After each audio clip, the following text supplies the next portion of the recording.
já tinha pensado um pouco, mas eu vou usar uma expressão da minha sobrinha, Ana Luísa. Se você quer conversar com uma criança de 6 anos que tem mais ou menos uns 60 de vida, é a Ana Luísa. Ela tem respostas assim muito fora do eixo, né? Lembra muito, lógico, né? Tem que falar da minha filha, né? Lembra muito minha filha. Mas ela é do tipo assim, né? Meu pai tendo um problema com uma pessoa da família, tal, e perguntaram para ela assim, ela ouvindo, né? Ouvindo o assunto, quem que vai cuidar da fulana, quem que vai cuidar da fulana e tal, e tal, e tal. Aí acho que foi a Kelly que falou para ela assim, então dá a sua opinião, Ana Luísa. Ela falou assim, quem tem que cuidar dela é o marido dela. Não, mas ela não tem marido, o marido abandonou. Então são os filhos. Não, mas os filhos não querem mais cuidar. Então os irmãos, né? Então ela segue uma sequência lógica. Essa semana ela soltou uma assim, sobre a vida, alguém estava conversando sobre a vida, ela fez assim, ó, a vida, ó, criança de 6 anos vai falar que a vida é... Né? O que está inserido nesse conceito?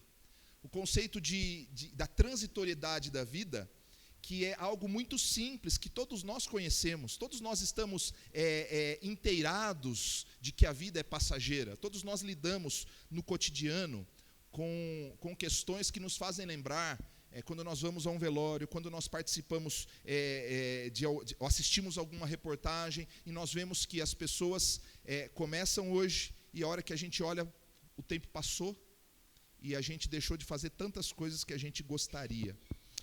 E nós estudamos nas últimas 3 semanas o tema renovação. E dentro desse tema da renovação, nós falamos sobre ressurgir das cinzas, prosseguir para o alvo, renovação pela disciplina. E semana passada o pastor Kent falou sobre a renovação pela fé propriamente dita. Usamos os textos de Hebreus, capítulo 10, 11 e 12. E eu gostaria de dar continuidade a esse tema, mas com um tema específico, falando um pouquinho sobre o tema da renovação de propósitos e prioridades. E o pano de fundo que está ali naquela imagem é a ideia que nós estamos constantemente lutando contra o tempo, lutando contra a transitoriedade da vida, lutando e correndo atrás do vento, e muitas vezes nós não percebemos que a vida tem passado, e nós estamos deixando coisas fundamentais escaparem por entre os dedos. Então, eu creio que mais do que nunca, gente, eu vou dizer para vocês uma coisa muito séria, que pode parecer algo repetitivo, mas toda semana, todo dia, todo mês, todo ano, nós precisamos fazer reflexões sobre quais têm sido os propósitos da nossa vida e quais têm sido as prioridades da nossa vida, para que nós então façamos uma poda na árvore da nossa existência, para que nós então possamos de fato experimentar na jornada da vida uma experiência realmente que valha a pena.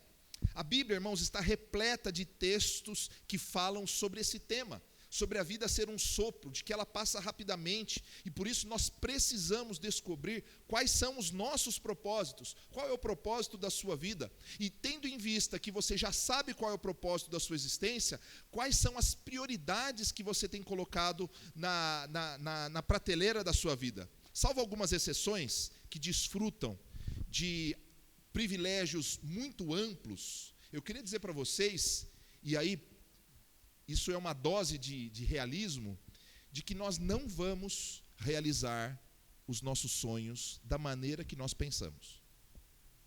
Eu vou bater de frente com aquelas mensagens de autoajuda daquela pessoa que ganha um ouro olímpico ou um ouro no Pan-Americano e diz o seguinte: eu estou aqui porque eu acreditei.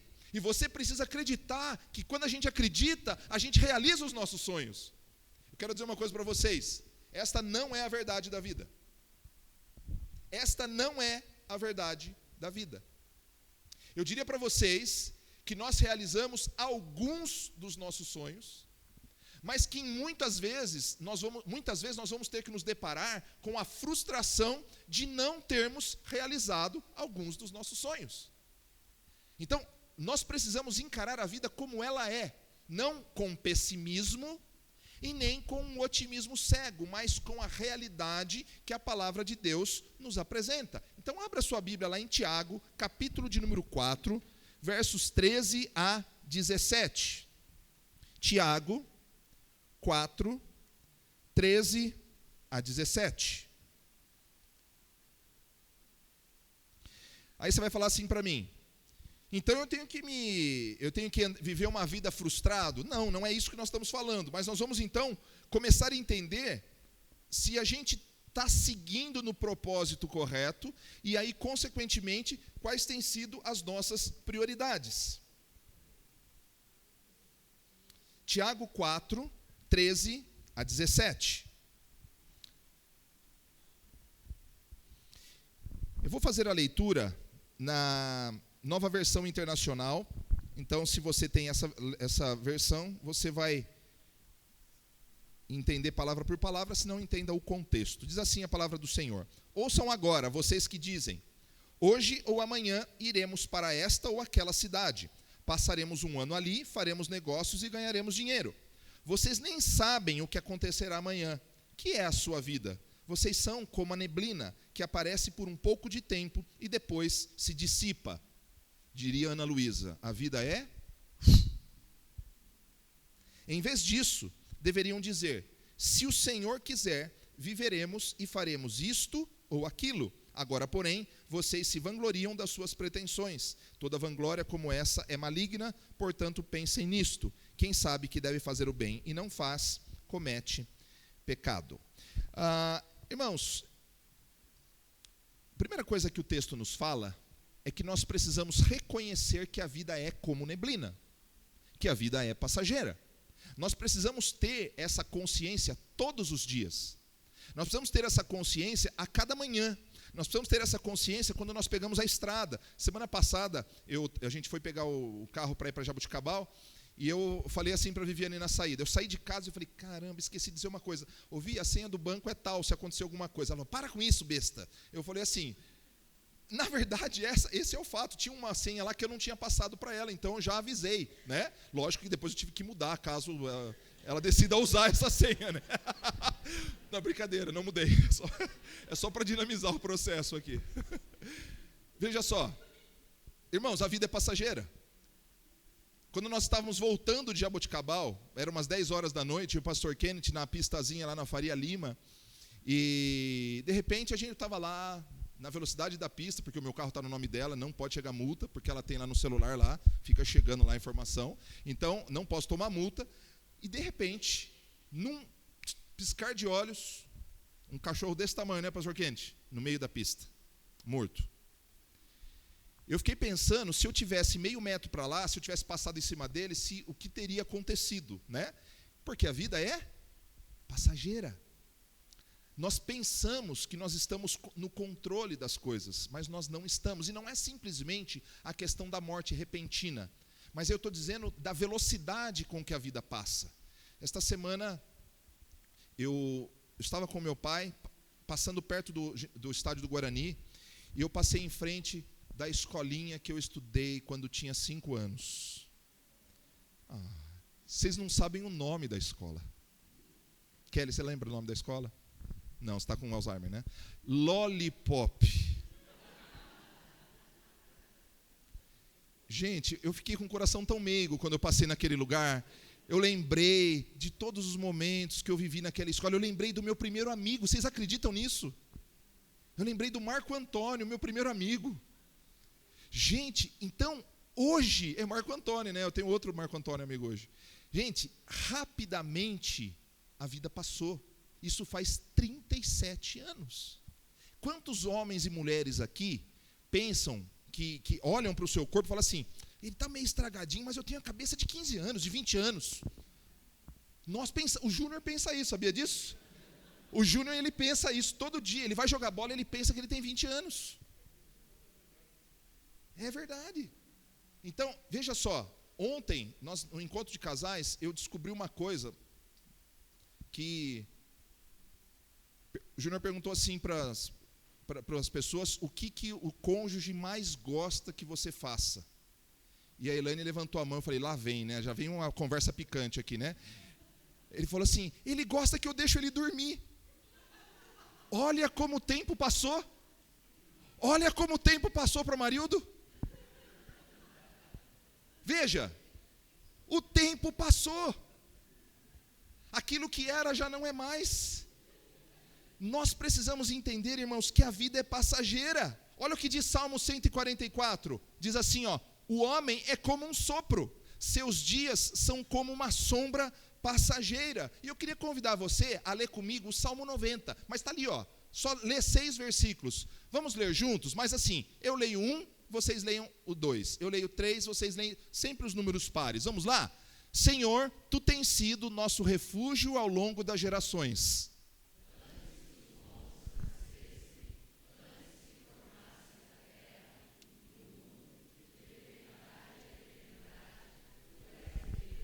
Fazes as pessoas voltarem ao pó quando dizes, retornem ao pó, mortais.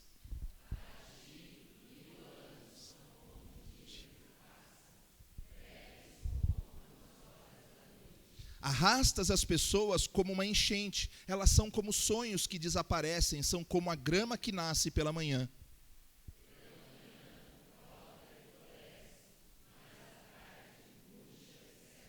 Irmãos, a vida é passageira. O texto de Tiago diz isso. E cientes de que a vida é passageira, a segunda coisa que o texto nos ensina é que nós precisamos vencer o orgulho e com humildade nos submetermos a Deus. Isso é uma coisa simples, coisa básica. Mas no nosso cotidiano, nós geralmente fazemos o oposto. Nós resistimos a Deus e com orgulho nós assumimos o controle da nossa vida, porque o mundo nos ensina a assumir o controle da nossa vida. E de fato, se você pensar em um aspecto em que as pessoas coordenam aquilo que nós fazemos, de fato, nós temos que assumir o controle da nossa vida e não deixar que as pessoas pensem por nós. Por outro lado, na relação nossa com Deus, nós temos que pegar o controle da nossa vida e dizer o seguinte: Senhor, Tu és o dono. Tu és aquele que planta, aquele que faz morrer a planta, aquele que nos faz nascer e aquele que nos leva quando diz, volte ao pó, aquilo que é pó. Nós precisamos aprender com humildade. Olha o que diz Tiago, capítulo 4, verso 6. Ali, logo naquele contexto, ele diz assim, Deus resiste aos orgulhosos, mas concede graça aos humildes. Irmãos, o texto não está dizendo que nós não devamos planejar e nem trabalhar muito. Pelo contrário, ele está nos incentivando a fazer tudo isso, mas na dependência de Deus. Planejar é bom, é necessário, mas precisa estar vinculado a um propósito muito claro de dependermos de Deus. Existem outros caminhos, mas o único caminho que nos coloca aos pés da cruz é o caminho de Jesus. Você não precisa abrir, mas pode passar, Júlia. Lá em Lucas capítulo 14, 26 a 30 e 33, eu ia explicar, mas o texto mesmo é explicativo. Ele diz o seguinte: se alguém que me segue amar pai e mãe, esposa e filho, irmãos e irmãs, e até mesmo a própria vida, mais do que a mim, não pode ser o meu discípulo. E se não tomar sua cruz e me seguir, não pode ser meu discípulo. Quem começa a construir uma torre sem antes calcular o custo e ver se possui dinheiro suficiente para terminá-la, da mesma forma, tem alguns versículos no meio, ele diz, da mesma forma, ninguém pode se tornar meu discípulo sem abrir mão de tudo o que possui. E quando a gente fala sobre abrir mão de tudo o que nós possuímos, significa colocar em segundo plano, reorganizar as nossas prioridades e fazer realmente do Senhor a prioridade da nossa vida, o nosso maior propósito. Porque se Ele é o nosso maior propósito, as prioridades se invertem. Melhor é honrar a Deus do que fazer a minha vontade. Irmão, seja numa guerra, na construção de uma casa, no casamento, ou na decisão de ser um discípulo de Jesus, nós precisamos entender o custo de sermos aquilo que escolhemos ser. Então, se o seu propósito é construir o seu império, logicamente, as suas prioridades vão ser construir o seu império, do jeito que você quer. Eu só tenho uma notícia ruim para te dar. O seu império dura o tempo de uma vida, no máximo, ou o quanto o Senhor permitir. O texto está dizendo isso. Os orgulhosos pensam, eu vou fazer isso, eu vou fazer aquilo, eu vou construir, eu vou fazer. Amém? Mas ele está nos dizendo o seguinte: o ideal seria que vocês dissessem o seguinte: eu quero ir para lá. Senhor, qual é a tua vontade? Revela para mim o teu querer. Vencer o orgulho, irmãos, é abrir mão do controle e da nossa vontade, para com humildade aceitarmos a vontade do Senhor como o melhor caminho para nós. Lembra a história dos sonhos que eu falei para vocês, que eu estava dando uma péssima notícia de que realmente nós não vamos realizar os nossos sonhos? Uma coisa simples, irmãos. Quantas pessoas correm uma maratona numa Olimpíada? 100, 50, 40, 30? Quantas medalhas tem? 3. E os outros que estão correndo há anos buscando o seu objetivo e não alcançaram? Eles são perdedores? Depende do propósito. Se o propósito é o ouro olímpico, eles são perdedores. Mas se o propósito é buscar ao Senhor acima de todas as coisas, eu quero dizer uma coisa para vocês. Tem muitas medalhas de ouro reservadas para aqueles que estão correndo. Eu quero dizer uma coisa para você. Se você coloca o Senhor como seu propósito, o pódio já está garantido. Mas se nós colocamos a nossa expectativa na nossa força, na nossa inteligência, nos nossos planos, é lógico que nós vamos nos frustrar muitas vezes. Agora, Paulo, quando ele diz em Filipenses 4 que ele aprendeu a viver contente, satisfeito em toda e qualquer circunstância, não é porque ele estava feliz em ser chicoteado. É porque já estava na cabeça dele implantada a ideia de que a coroa da vida já era garantida para aqueles que esperam no Senhor.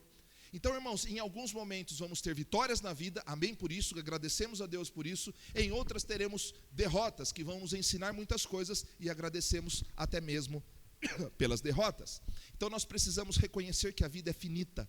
E nós precisamos, no segundo ponto, reconhecer que o orgulho não nos leva a nenhum lugar, mas a humildade de nos colocarmos diante de Deus já nos garante a eternidade. Ah, mas isso é muito subjetivo. De fato é subjetivo. Agora a pergunta que eu faço para você é o seguinte, nós poderíamos usar aqui, mas eu falei que eu não ia me aprofundar, mas depois você pergunta para o pastor Marcelo sobre o que Pascal falou a respeito disso, né? Quando ele questionou algumas pessoas, na ideia do contexto, era como que as pessoas duvidavam da existência de Deus. Irmãos, eu quero dizer uma coisa para vocês.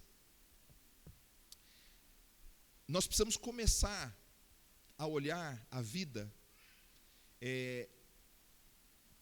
com a fé que nós dizemos que temos.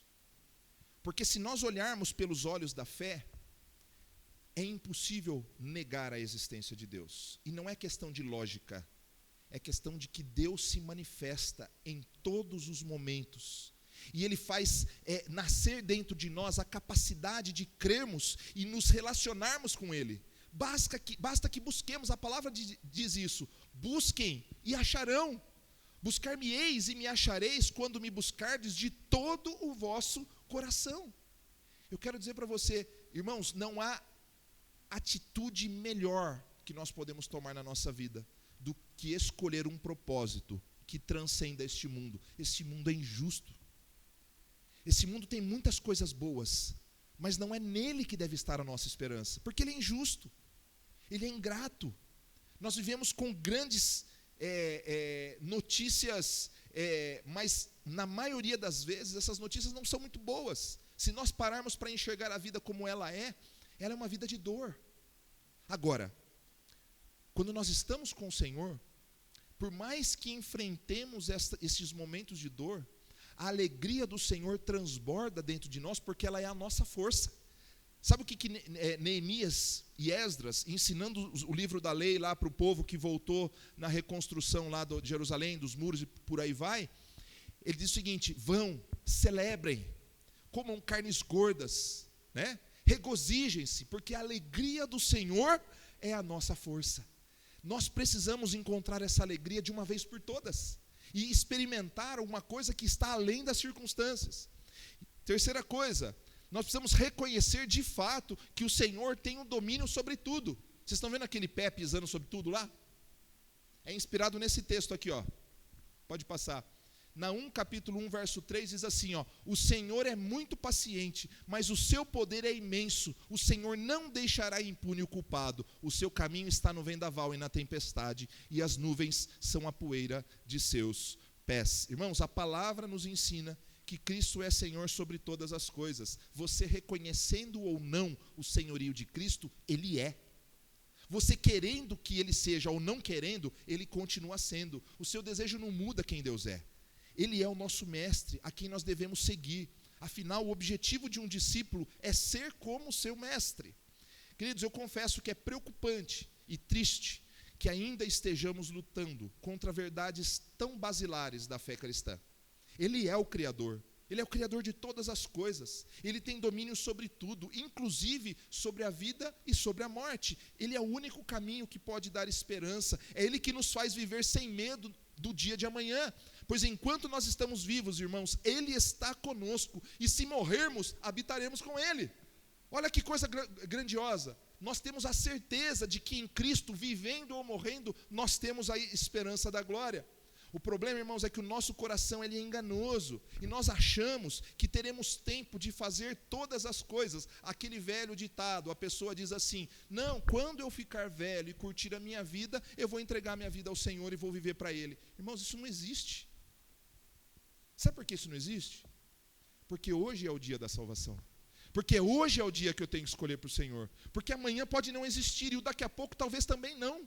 Então é hoje que nós temos que escolher pelo Senhor. Hoje Ele tem que ser o propósito maior da nossa existência. É hoje. Nós ficamos esmurrando o ar, correndo de um lado para o outro, brigando com um, brigando com o outro, por coisas tão pequenas, fofocando aqui, fofocando ali, fazendo uma vida, o inferno da vida que o Senhor nos deu, e nós deveríamos fazer da vida que o Senhor nos deu uma experiência de intimidade com Ele. Nós deveríamos levar menos a sério algumas coisas que acontecem e mais a sério outras. A questão é que nós levamos muito a sério as coisas passageiras e levamos muito pouco a sério as coisas que são eternas. Nós temos que mudar as prioridades da nossa vida. Nós temos que levar muito a sério a vida com Deus. E as circunstâncias, se bateram no seu carro, eu não faço isso, tá? Se o marido deixou a toalha em cima da cama, molhada, naquele lençol limpinho.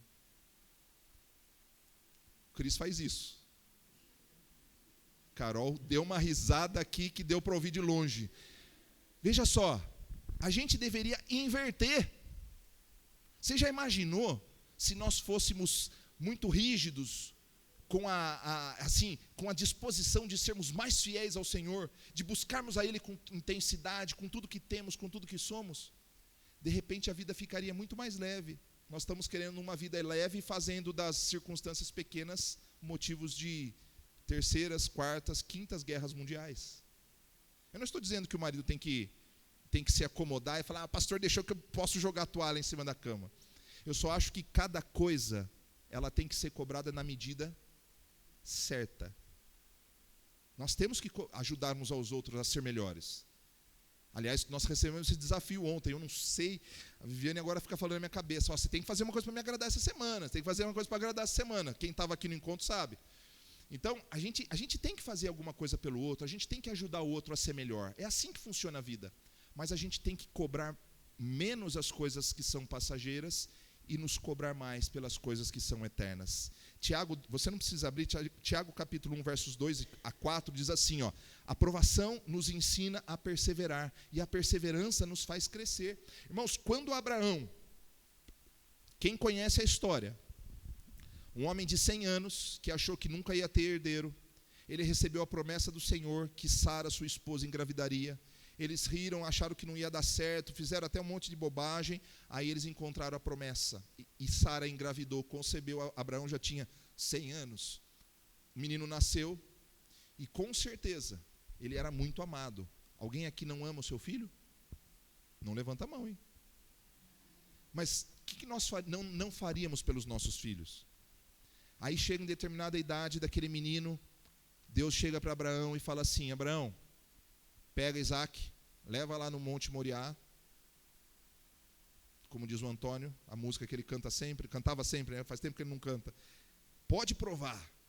Ele foi levado até o Monte Moriá e Deus pediu que Abraão oferecesse seu filho Isaac, amado, em sacrifício. Abraão, com fé, levou, porque ele sabia que o Senhor tinha prometido que daria, através de Abraão, uma grande nação, faria deles uma grande nação. E aí Isaac é colocado ali no altar, e Abraão levanta o cutelo, e aí o Senhor fala: pode parar. já provei a sua fidelidade. O Senhor ofereceu um animal, e o animal foi sacrificado no lugar de Isaque. Diariamente, irmãos, as provações que nós passamos, elas, dentre as lições que nós podemos tirar delas, é como se Deus estivesse dizendo para Abraão o seguinte: Abraão, quem tem que ser o rei no seu coração não é o seu filho.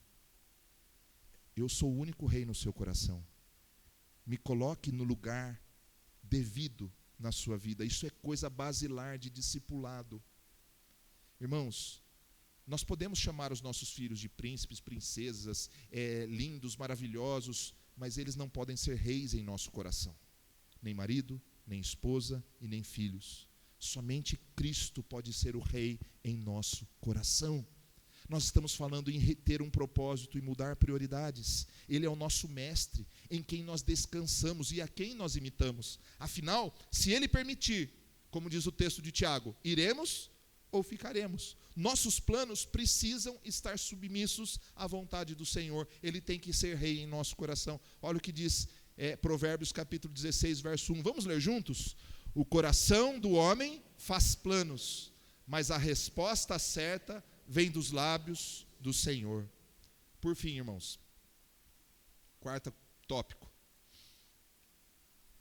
Nós somos chamados a sermos praticantes da palavra e não somente ouvintes. O verso 16 diz: se a gente sabe o que deve fazer e não fazemos, então nós temos um problema sério. Nós estamos pecando, estamos nos distanciando de Deus.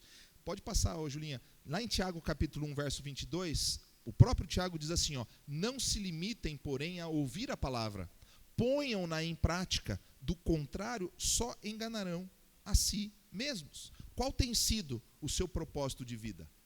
Ser um discípulo de Jesus? Sim ou não? Seu propósito é ser um discípulo de Jesus? Porque pelo que parece, irmãos, ser discípulo tem sido um fetiche da sociedade. As pessoas admiram o evangelho, as pessoas admiram o movimento evangélico, mas, irmãos, ser discípulo é despir-se da própria vontade e permitir que Deus seja realmente rei no nosso coração.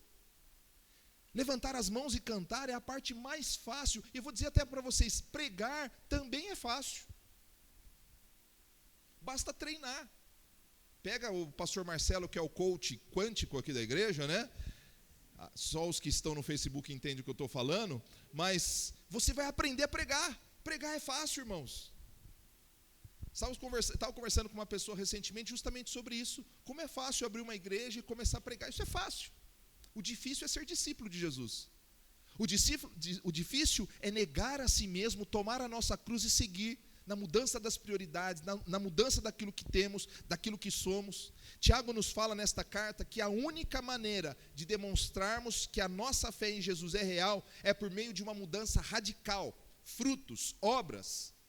Nem toda obra, irmãos, é fruto de fé, mas toda a fé verdadeira gera mudança nos propósitos e prioridades que se manifestam em boas obras.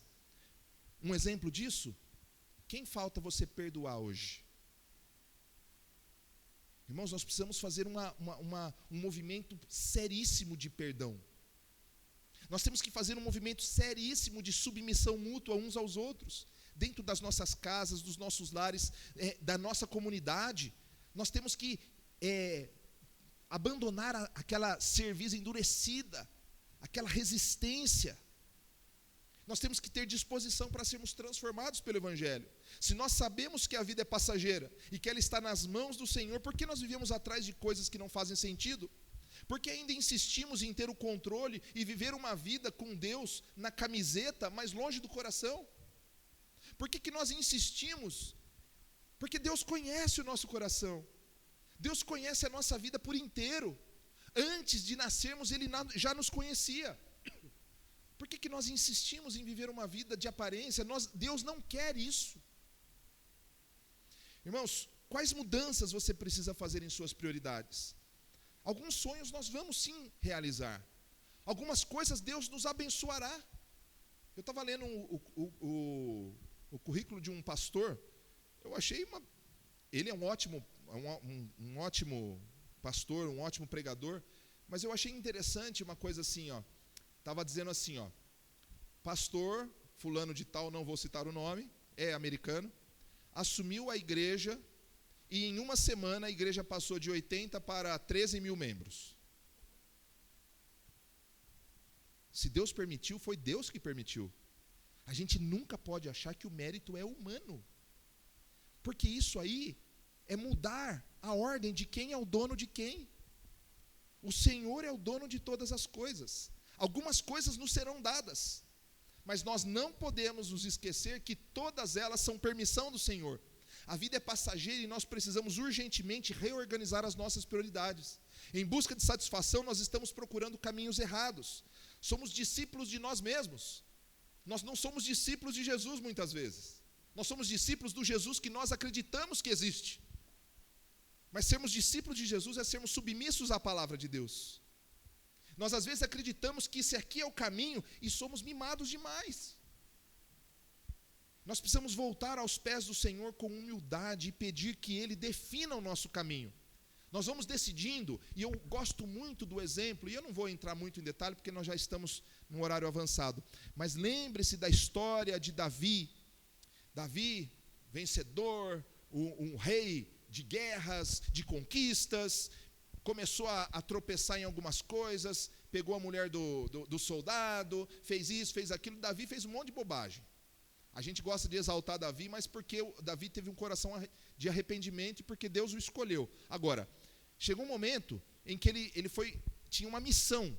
Ele tinha que trazer a arca da aliança de volta ali para o centro da adoração em Jerusalém. E ele falou, nós vamos lá, vamos buscar, nós somos filhos do rei, nós vamos buscar. Buscaram. No meio do caminho, uma tragédia.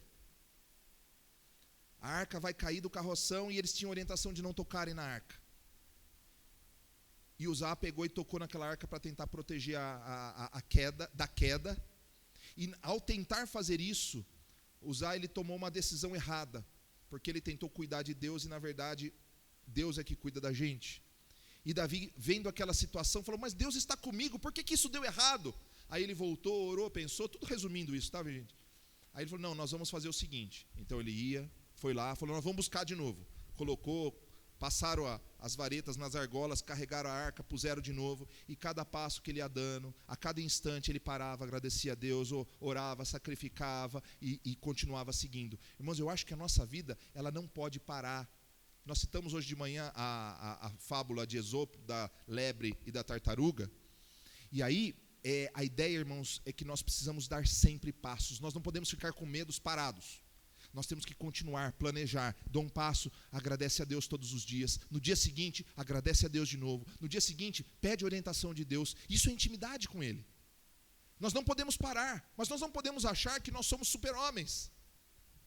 Irmãos, nós não podemos ser discípulos de nós mesmos. Nós somos discípulos do Mestre Jesus. Aquele que não julgou que por ser Deus, Ele deveria fazer tudo para si mesmo, mas Ele serviu o outro. Aí você fala o seguinte, depois de toda essa reflexão, como que você concluiu qual deve ser o propósito e a prioridade da nossa vida? Eu queria convocar você para uma última reflexão, pode passar. A vida é um sopro, e o tempo não para. Precisamos renovar os propósitos e prioridades enquanto é tempo, seja na vida cristã, em nossas questões pessoais, familiares ou profissionais, certo? Pensando nisso, eu vou concluir com três passagens, não 3 versículos, mas 3 passagens do apóstolo João. Ele diz assim, pode passar, 1 João 3,16. Sabemos o que é o amor, porque Jesus deu sua vida por nós. Portanto, também devemos dar a nossa vida pelos nossos irmãos. E aí ele repete no capítulo 4, versos 7 a 8. Amados, continuemos a amar uns aos outros, pois o amor vem de Deus. Quem ama é nascido de Deus e conhece a Deus. Quem não ama, não conhece a Deus, porque Deus é amor. E aí depois ele finaliza ali no capítulo 4, versos 19 a 21. Nós amamos porque Ele nos amou primeiro. Se alguém afirma, amo a Deus, mas odeia seu irmão, é mentiroso. Pois se não amamos o nosso irmão, a quem vemos, como amaremos a Deus, a quem não vemos? Ele nos deu este mandamento: quem ama a Deus, ame também os seus irmãos. Eu tenho estado bastante sensibilizado, irmãos, por notícias que recebo de pessoas que estão sofrendo em sua caminhada. E eu não sei, é um caminho. Se você se torna imune ao sofrimento alheio, você tem aquela frieza que também é dolorida. Mas eu tenho sentido muita necessidade, muita necessidade de estar com as pessoas que eu amo.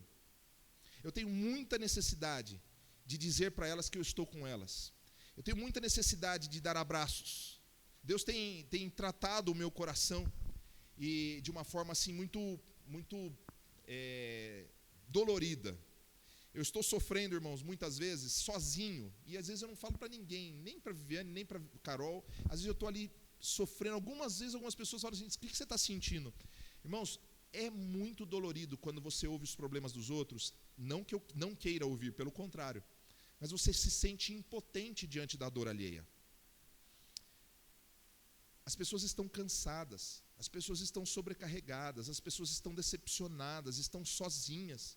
E no meio de tudo isso, irmãos, a vida parece que nos impõe um novo peso a cada dia. Não sei se você sente assim. Parece que cada dia é um peso, parece que cada dia... E eu estou vendo as pessoas sofrerem, e isso me faz sofrer também. Eu creio que seja momento, irmãos, de repensarmos os nossos propósitos. Nós precisamos simplificar as coisas, para que Cristo seja de fato o nosso alvo. Nós precisamos voltar a confiar uns nos outros. Nós precisamos perdoar uns aos outros.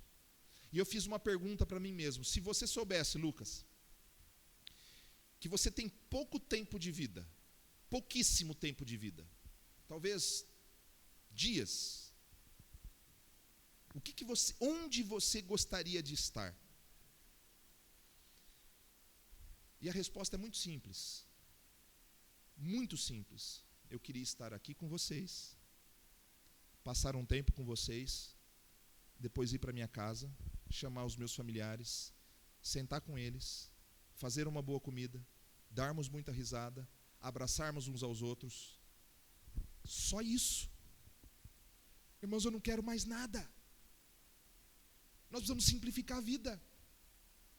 Nós precisamos olhar para as pessoas que Deus nos deu e olhar para elas como tesouros, cheio de defeitos.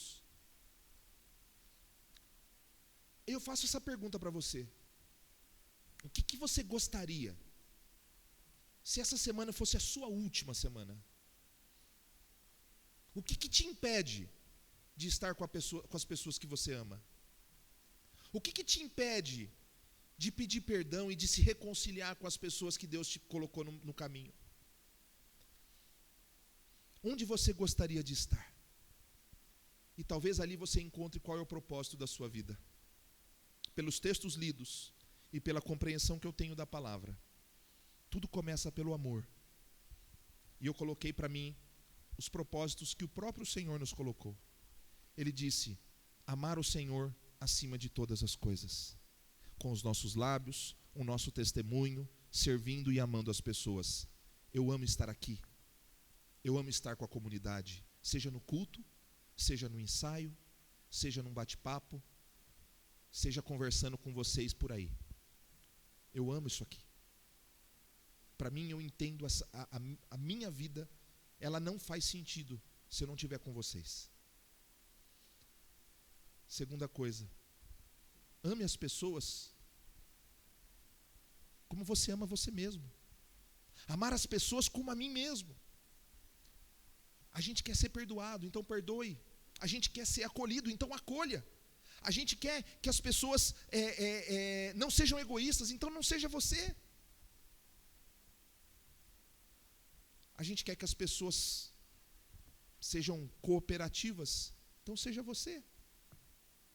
Irmãos, hoje é o tempo da gente simplificar as coisas. A vida, grosso modo, a vida é amar a Deus e amar as pessoas.